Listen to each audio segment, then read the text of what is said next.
Thanks everybody for joining today's webinar, To Flash or Not to Flash, Go-to-Market Insights for Service Providers. We're going to get going. It's a pretty good size audience today, so I'd like to respect everyone's time and move forward. So to start with, let's go through the agenda. My goal is to make this webinar today about 35 minutes, so not too long, but hopefully full of data. We'll go through a quick introduction. We'll talk about how the industry is changing, and then we'll jump into some of the data insights around how service providers are deploying NetApp SolidFire Flash. We'll cover off a few takeaways, and then we'll do a summary and a close. So hopefully that will be deliver some good information to everyone on the call. So thank you.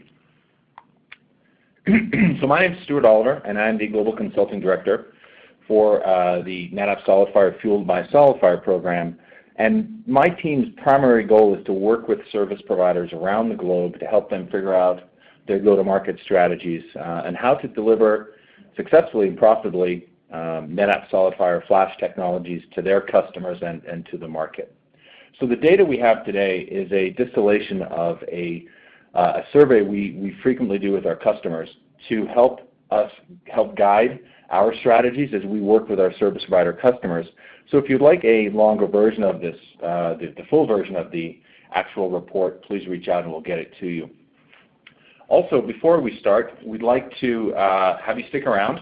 So if you stick around to the end, we're going to pick a name randomly from the list of those of you that stuck around to the end of the webinar. We're going to send to you a very good book titled Technology as a Service Playbook by the TSIA. And it's a real great deep insight into how to deploy technology as a service within the IT infrastructure or service provider infrastructure world. So stick around to the end and you could win.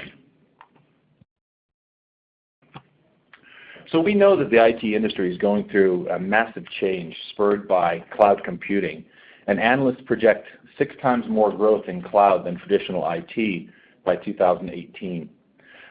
What this does is it represents an opportunity for service providers that can bring new cloud services to market quickly and outperform their competitors to deliver new and higher value services.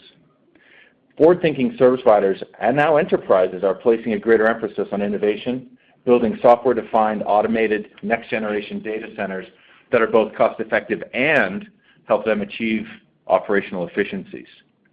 A lot of the new systems in the market today, Flash-based systems, deliver rich APIs, advanced automation, scale-out shared nothing architectures, along with guaranteed quality of service. And as a result, many service providers, along with the declining cost of Flash, are adopting all-flash arrays to really deliver and change the pace at which they're driving that change. So the goal behind this presentation is really to share some of those market trends, the data insights that we have learned from working with service providers around the globe, and hopefully give you a little bit of insight as to how those service providers are deploying Flash, and so that as you start to think about your next generation data center strategy, some of these data points can hopefully help you make the right business decisions. There's a fundamental shift taking place from a build to consume. And if you look at traditional IT infrastructures, you can see that the deployments are shrinking. In a recent McKinsey report, they state that traditional IT infrastructure is shrinking from 77% to 43% by 2018. Similar to virtualized infrastructure, and on-premise private cloud is remaining flat.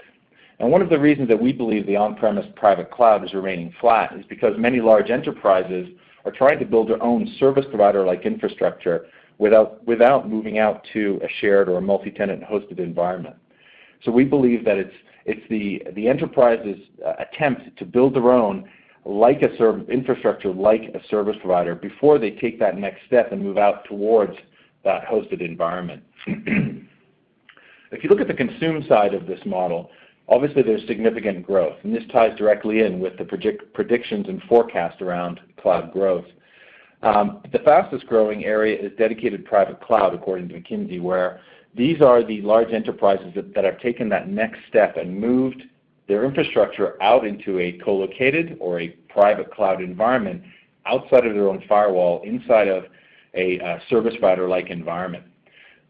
You combine that with virtual private cloud and infrastructure as a service, and if you're a service provider today, there's some significant opportunity for you as you move forward over the next 3 to 5 years, provided that you're delivering the right kinds of infrastructure to your customers.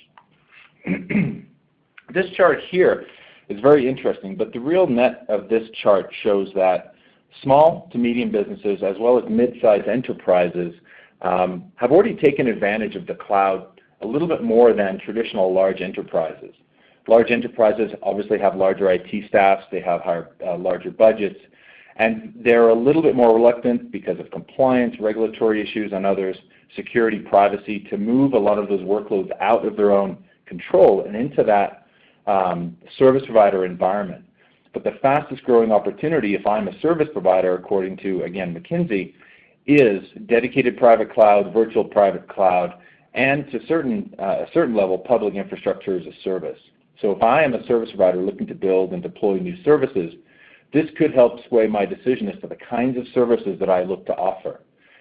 Going after large enterprises, finally taking that step into that managed hosted environment. So the industry is changing. Obviously, as cloud computing and the cloud itself is changing how service providers deploy services and how enterprise IT consume them, we're seeing a shift much more towards the managed cloud or similar to the managed hosting environment. Infrastructure as a service is still growing, but the green area, as you see on this 451 research chart, shows that the large opportunity for growth, if I'm a service provider, is really tied into that managed hosted environment. 451 calls it managed hosting. I prefer to call it managed cloud. I already have infrastructure on the floor in a cloud-like or a virtualized environment, and how can I take advantage of that, the spend that I've already made, and add value on top of it? So what we see, and I'll talk about this in a minute, is service providers taking advantage of that initial spend and then adding value-based services on top of it. So as we mentioned, there's a significant shift from infrastructure as a service moving towards the managed cloud business. And because of this, we're seeing that service providers have a significant opportunity provided that they deliver the right service to their customers. We see, however, there is more risk we see with those service providers who make poor technology decisions. So the service providers have to focus more on the innovation, the automation, and that improved service delivery. And this ties directly in with the shift from Mode 1 to Mode 2, or third platform, as some of the various analysts call it, where the person that is controlling the actual application is the one that is controlling the budget and the spend, rather than in traditional environment where the storage administrators are managing and controlling where the money was spent on infrastructure. So Flash is changing how service providers are able to monetize their services. And our goal with this presentation is to offer some of that insight as to how some of the NetApp SolidFire customers are actually doing that with their customers. As I mentioned, the landscape is shifting, and I'm going to use Rackspace as an example. Rackspace is obviously a well-known managed and cloud hosting services provider based out of Texas. But they made a very quiet shift last year into their strategy. They co-developed OpenStack with NASA many years ago to really offer a cloud platform to compete with companies like AWS and Microsoft Azure, Google software, IBM software. And late last year, they actually changed their strategy to be much more of an agnostic platform, focusing their business on their customers, and rather than saying, come to us, they're focused on delivering what applications do you have, and let's find the right place to put it. We will give you an SLA, the value add, the guarantee around performance, availability, etc. And what they're effectively doing is they're saying to their customers, we can deliver a higher value level of services by delivering a broader array of services and letting Rackspace choose the right place for those applications. We're seeing a lot of service providers make the shift towards this model, and rather than competing with AWS or the other hyperscale players, adding them as value-based services within their portfolio. Ultimately, what they're doing is they're saying, you shouldn't care about the underlying infrastructure or where your application resides, because we're going to make sure that it performs properly and give you the guarantees to do so. One of the more positive statistics that we have here is that 68% of applications remain behind the enterprise firewall. And so if I'm a service provider, what this says to me is that the other number, the 32%, the inverse number, really would represent the workloads in that cloud-like or shared or hosted environment. So how do I consider what applications my customers want to host with me? What kind of workloads should I cater to? And what kind of infrastructure do I need to deploy to go after the 68% of these applications? And we'll talk a little bit more in a minute about how some service providers are actually changing their strategy to go after these workloads. So what we have on the chart here is a sample set of service provider customers based out of North America and Canada. And if we go to their websites or call them up and say, I want to buy storage from them, the pricing can range anywhere from 5 cents to 80 cents a gig per month based on spinning disk technologies. Okay? We believe this number represents about that 32% of applications running in that hosted environment. However, in this environment, it's very competitive, and quite often we hear the term race to the bottom or race to zero. And so this is what traditional service providers are trying to move away from. So what they're doing is they're deploying and trying to focus on applications that are much further out and up to the right. This shift allows them to charge a little bit more, drive higher margin services, but also drive higher value services by focusing not just on the infrastructure, but on the applications that are running on that infrastructure. So this is an example of some SolidFire customers and how they've priced themselves in the market today. Most service providers deploy their storage on typically a tiered model: platinum, gold, silver, fast, slow, low price, however they tier them. But the idea here is that these service providers are deploying all-flash arrays to really change their business and how they go to market. And you can start to see groupings based on how these service providers are taking these infrastructure components to market. Another example of how service providers are deploying storage is in a traditional, also a tiered model, but in a little bit differently deployed model around IOPS per gigabytes. So you can start to see that these service providers are grouped around 0.4, 0.5 to 1 IOPS per gig, 2, 3, 4, 5, 8, 9, 10, and then out to the right at 20. And so what you start to see is service providers deploying these flash into these kinds of environments based on use case. So for example, a typical Apache web server runs well with between 85 and about 125 IOPS. So if I'm going to deploy a 100 gig LUN, then I can deploy a 0.5, 0.6 IOP per gig tier to achieve the performance profile for that Apache web server. You'll see the next tier up, probably more fitting for the a basic SQL Server or MySQL Server use case. And then obviously as you move higher up, out and up to the right, going after other workloads that require higher performance, obviously charging for those resources accordingly. So you can see how this tiering and targeting these applications is changing how these service providers are going to market. In traditional spinning disk architectures, to get to the performance profiles that go out and up to the right, it's achievable, but it's very complicated and tough to do, and there are no guarantees on performance or I/O for those applications. And that's where the noisy neighbor comes along, and obviously using quality service type functionality within the architecture is key to delivering the performance, predictable performance requirements for those applications, but doing it in a shared storage environment to maintain the cost point, the performance point of dedicated storage, but the price point of the cloud. So this is some examples of how some NetApp SolidFire customers are taking their services to market and how they're tiering it.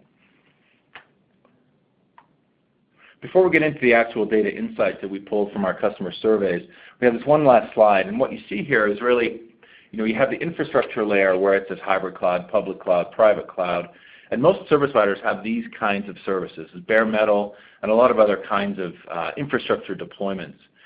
And as service providers are shifting their model based on what their customers are wanting to host with them, they're starting to focus on more verticals. You have some service providers focused on healthcare, some on other regulatory. You have some focused on database as a service, the virtual desktop as a service, back office as a service, and many combine a lot of these as a large component of their entire portfolio.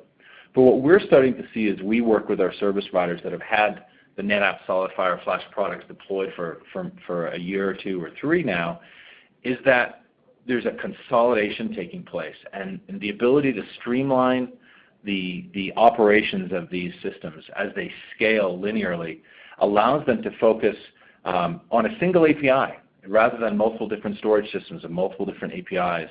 And as you simplify the deployments of this infrastructure, it allows these service providers to start to focus on the value services that sit over top of this, similar to the rack space model I mentioned earlier.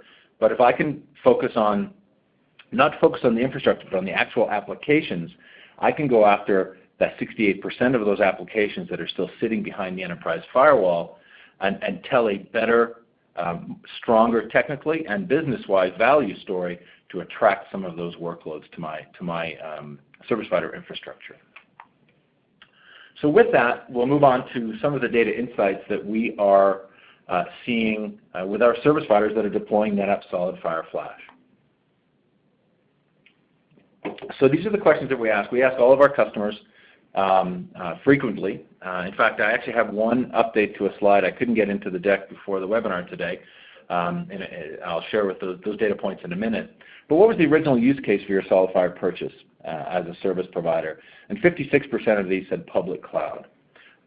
We believe that one of the key reasons that it was public cloud is because in the public or shared cloud environment, this is where we saw a lot of instances of the noisy neighbor. And as a former product manager at a large service provider here based out of Denver, one of the biggest challenges we had within our storage architecture was the noisy neighbor, random performance, and unpredictable types of performance. So you can see that many service providers are deploying Flash into their public cloud environment that was noisy, but they're also expanding into that hosted private cloud environment using quality of service to segment the workloads apart from each other and deliver that dedicated SAN-like deployment within that shared infrastructure. So, the cloud followed by managed hosting is the trajectory, and we're starting to see more application focus on top of that. So the ideal use case here was for service providers to solve the pain points and then start focusing on new business opportunities. And you can see a shift on some of the other numbers towards VDI, as I mentioned, Mode 2 kind of applications, third platform, focusing on some of the DevOps kind of customers looking to move their applications to that very flexible and agile service provider-like infrastructure. What additional use cases are planned for your SolidFire platform? The largest one here is hybrid cloud and private cloud. Many service providers offer private cloud environments, but using some shared components behind the scenes, such as network, storage, and some of the other multi-tenant based monitoring services as an example. So you see hybrid cloud, private cloud, application hosting, VPS, managed hosting, and obviously off to some VDI environments. So the idea is we're starting to see SSD or Flash permeate across all kinds of platforms and workloads, and successful service providers package, position, and price their offerings to drive a higher value story and focus on the workloads. There's also still a bit of an uncertainty where to invest the technology. As you all know, most service providers buy storage technologies and they depreciate those tangible assets over time, between 3 and 5 years depending on the region. And Flash is a very rapidly evolving market, so this is why we see a little bit of uncertainty as to where to invest their technology budget. How much of your storage operations are automated today? So if you do the math here, 44% of the respondents have 51 to 75% of their environments automated today. So what that says is that there's still a lot of manual work taking place within that service provider environment. The more successful service providers that we see are more automated and streamlining those operations. So ultimately, there's an opportunity to really drive lower costs or improved margins with increased automation. That increased automation also allows faster deployment times. It allows more rapid deployment of resources for their customers, and that is appealing, and it drives a higher value and hopefully a higher margin to the service provider doing such things. Also, the need to drive higher levels of automation is key, especially if you're going after Mode 2, third platform, DevOps kinds of customers, because the ability to rapidly spin up and spin down resources is key for them to be successful as they build their applications and services. What's the primary orchestration platform that you're using today? So I had an update on this slide literally as late as this morning, and it shows that there's been about a 14% increase of service providers using Docker, Docker Swarm, Docker Data Center to deploy and manage their infrastructure. OpenStack is up to 57% of service providers deploying orchestration platforms are considering OpenStack. That's up 28% over this time last year. And also, surprisingly, or maybe not to some, last year 79% of service providers were considering deploying vCenter or ESXi as their primary management platform for their infrastructure. That has dropped to 43%. That's a drop of 36% over the span of a year. So what we see here is a lot of the open source tools, different tools that have a different cost model versus VMware are starting to take hold. And obviously, as Docker or container-based systems the utilization is growing, the consumption, and the DevOps mindset is in place to say, I need these resources quickly and repetitively, we're seeing a shift as to how service providers are deploying these resources. So the key takeaway is VMware is still the largest deployment platform, but OpenStack is gaining rapidly. And also that many service providers still have their own custom integrations and custom tools that integrate their ticketing systems, their FAQ systems, their billing systems, and those require a lot more automation and engineering work to integrate with tools like OpenStack and VMware and Docker, etc. How do you differentiate your cloud and hosting services today? So SLAs and pricing. So when most service providers are talking about SLAs and storage, they don't necessarily talk about performance, it's availability. The storage system will be available for 99.999% of the time, et cetera, et cetera. I typically don't recommend to service providers or any business to that matter differentiating their service based on price. And also you have companies like Rackspace and Hosting.com and DataPipe and NetApp, and a lot of service providers that have very strong support organizations that they call white glove support.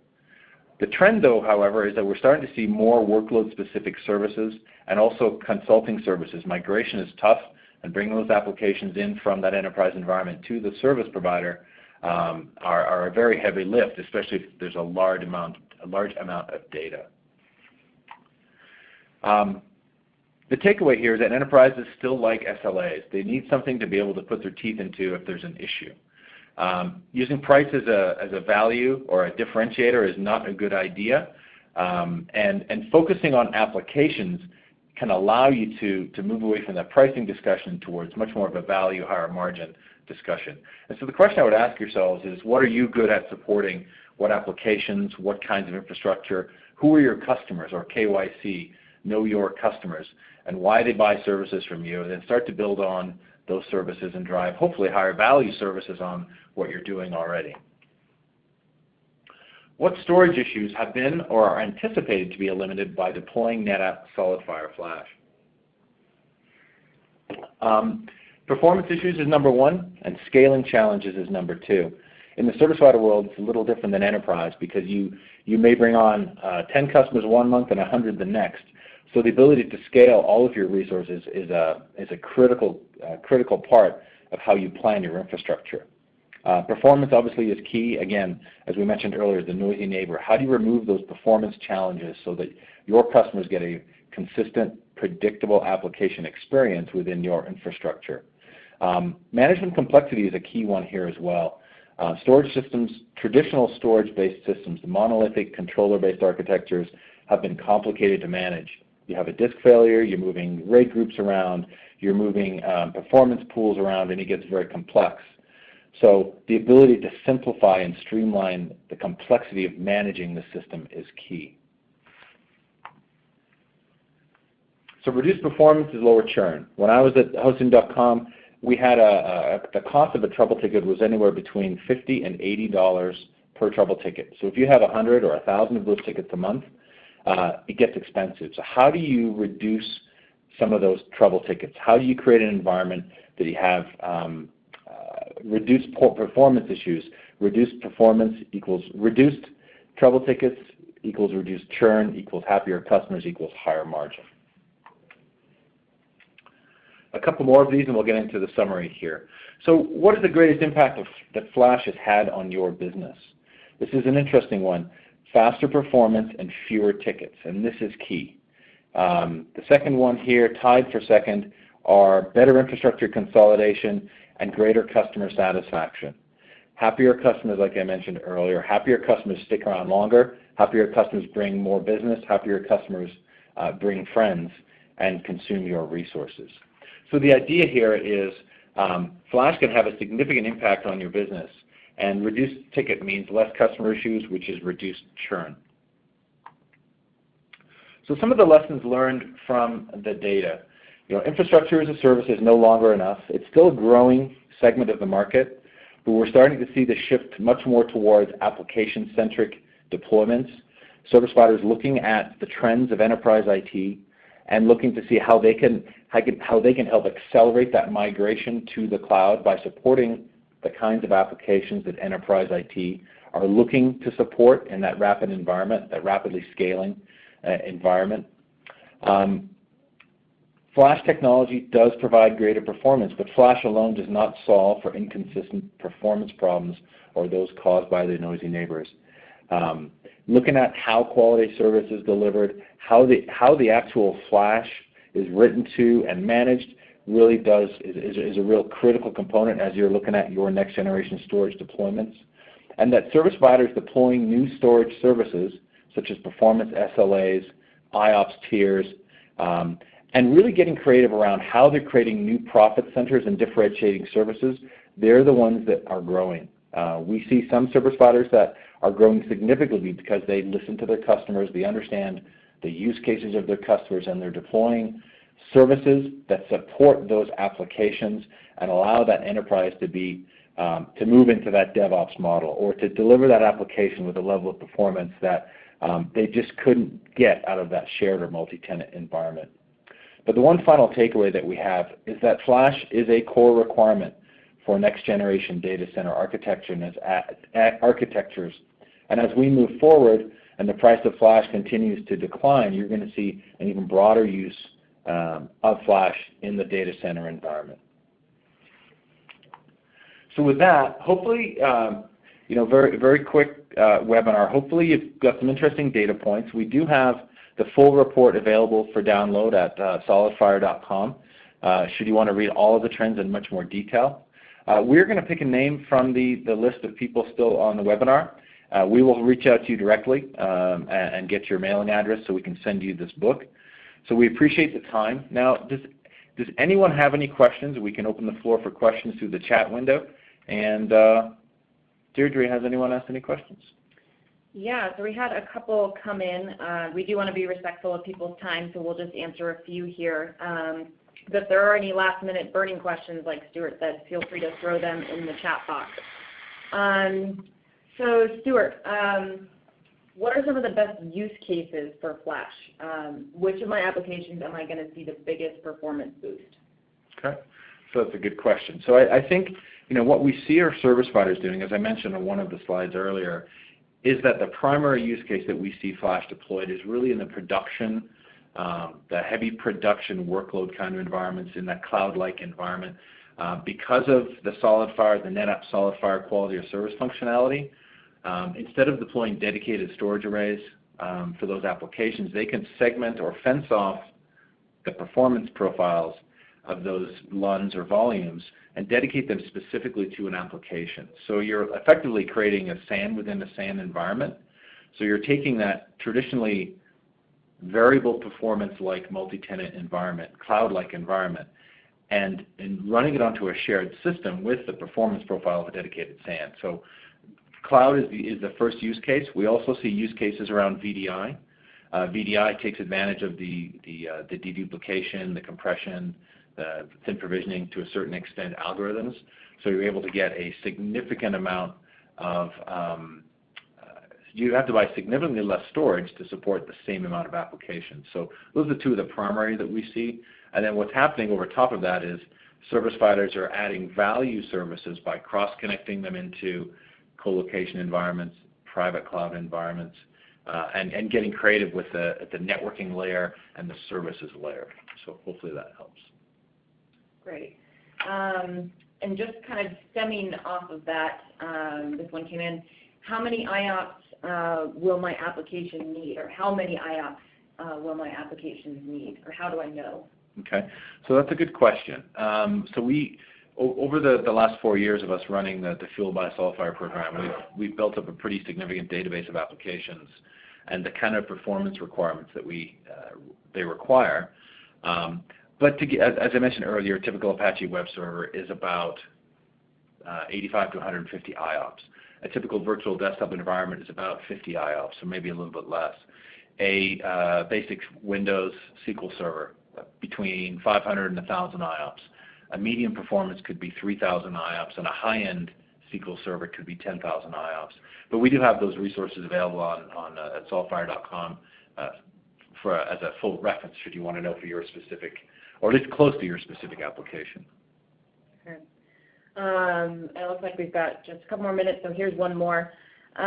What happens if I need more performance than I originally anticipated? I don't want to have to migrate to a whole new system again. Okay, so that's a good question. So without getting in too much into the product, but the SolidFire architecture is really, SolidFire virtualizes the physical storage architecture. So we have both performance and capacity. And we have multiple different models that have a different performance and capacity profile. So what happens is if you find that you're using more performance and capacity, you could choose a model that has smaller drives, which gives you effectively more IOPS per gigabyte, and you can start to mix and match those nodes within the architecture to address some of that. The same would happen the opposite way if you had more capacity needs than performance. So that's just part of the architecture. Okay. Great. So I think with that, we've had 3 good questions. Yep. Thank you all for joining. We do appreciate your time. Please visit us at netapp.com/service provider or at solidfire.com to learn more about some of the technical aspects of the NetApp SolidFire product. Please feel free to follow me on Twitter and also follow NetApp. Thank you for your time. We look forward to talking to you all again sometime, and thanks for joining the webinar.